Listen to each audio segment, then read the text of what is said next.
بسم اللہ الرحمن الرحیم۔ حضرت خواجہ غریب نواز فرماتے ہیں کہ خود پرستی اور نفس پرستی ہی دراصل بت پرستی ہے، اور اس کو ترک کرنے کے بعد خدا پرستی کی منزل شروع ہوتی ہے۔ اگر منشاء الہی کو مان لیا جائے، یعنی اللہ سبحانہ و تعالیٰ کی مرضی کو مان لیا جائے، جس عمل سے اللہ سبحانہ و تعالیٰ کی ذات راضی ہوتی ہے، وہ عمل اپنائے جائیں، وہ عمل کیے جائیں، اس کی مرضی کے مطابق زندگی گزاری جائے،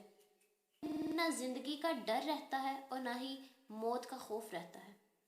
انسان اگر اپنے آپ کو، اپنی ذات کو اللہ سبحانہ و تعالیٰ کے سپرد کر دے تو پھر انسان ہر خوف سے، ہر ڈر سے محفوظ رہتا ہے۔ انسان کا ہر ڈر ختم ہو جاتا ہے، انسان کی ہر مشکل حل ہو جاتی ہے، ہر پریشانی ختم ہو جاتی ہے۔ حضرت علی رضی اللہ تعالیٰ عنہ فرماتے ہیں کہ جو خدا پر توکل کرتا ہے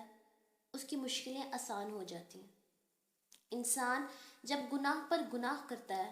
تو پھر ایک وقت ایسا آتا ہے کہ اس کا دل سیاہ ہو جاتا ہے، اس کی روح بے چین رہتی ہے، کسی چیز میں اس کا دل نہیں لگتا اور اس کو سمجھ نہیں آتا کہ وہ کہاں جائے، وہ کیا کرے۔ اور جب وہ ایسے مقام پر ہوتا ہے کہ اس کا جسم کا ایک ایک اعضاء اس سے بے چین ہو جاتا ہے، اس مقام پر انسان گناہوں کی وجہ سے پہنچ جاتا ہے کہ اس کا اپنا جسم اسے بے چین ہو جاتا ہے، اس کی روح بے چین ہو جاتی ہے۔ تو پھر قرآن کیا فرماتا ہے؟ قرآن فرماتا ہے الا بذکر اللہ تطمئن القلوب، کہ بے شک اللہ کی یاد میں دل کا چین ہے۔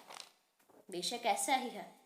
اور انسان کی بے بسی کا عالم ہمیشہ اللہ سبحانہ و تعالیٰ کے کن کا منتظر ہوتا ہے،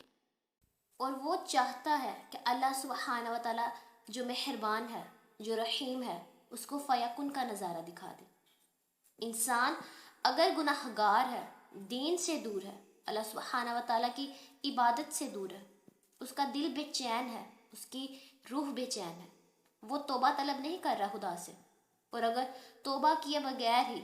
معافی مانگے بغیر ہی، اللہ سبحانہ و تعالیٰ کو راضی کیے بغیر ہی عبادت کر رہا ہے، یعنی کہ دل بہلا رہا ہے،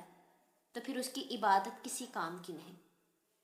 حضرت داتا گنج بخش فرماتے ہیں کہ عبادت توبہ کے بغیر درست نہیں ہوتی، کیونکہ توبہ مقام ابتدا ہے اور بندگی مقام انتہا ہے۔ پہلے توبہ قبول ہوگی جبھی تو عبادت قبول ہوگی، اور انسان جب اپنے گناہوں پر شرمندگی کا اظہار کرتے ہوئے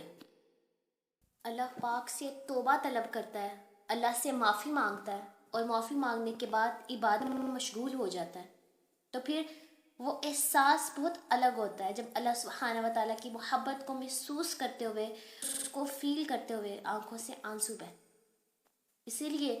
تو قرآن میں فرمایا گیا ہے کہ بے شک دل کا سکون اللہ کی یاد میں ہے۔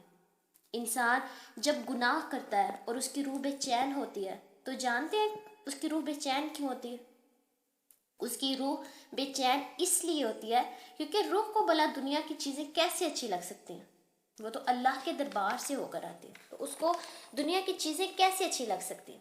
یاد رکھیں کہ ندامت کے دو آنسو بڑے بڑے گناہوں کو بہا کر لے جاتے ہیں،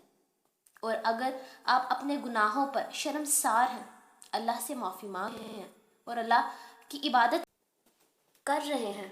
اور آپ یہ جاننا چاہتے ہیں کہ کیا اللہ سبحانہ و تعالیٰ کو آپ کی عبادت پسند آ رہی ہے یا آپ اللہ کے قریب ہو رہے ہیں، تو یہ جاننے کا بہت ہی خوبصورت اور آسان طریقہ یہ ہے۔ سب سے پہلی بات یہ یاد رکھیں کہ قبولیت کا پہلا قدم کامل یقین ہے، اور اس کے بعد جب آپ کو اللہ سبحانہ و تعالیٰ کا ذکر سننا اچھا لگے تو جان لیں کہ آپ کو اللہ سے اور اللہ کو آپ سے محبت ہو گئی ہے، اور سکون قلب تو ہی ذکر میں ہے، دل کا سکون تو ہے ہی ذکر میں، اللہ کی یاد میں ہی دل کا چین، اور انسان کے دل میں خدا کی مہربانی سے ایک ایسی تار موجود ہے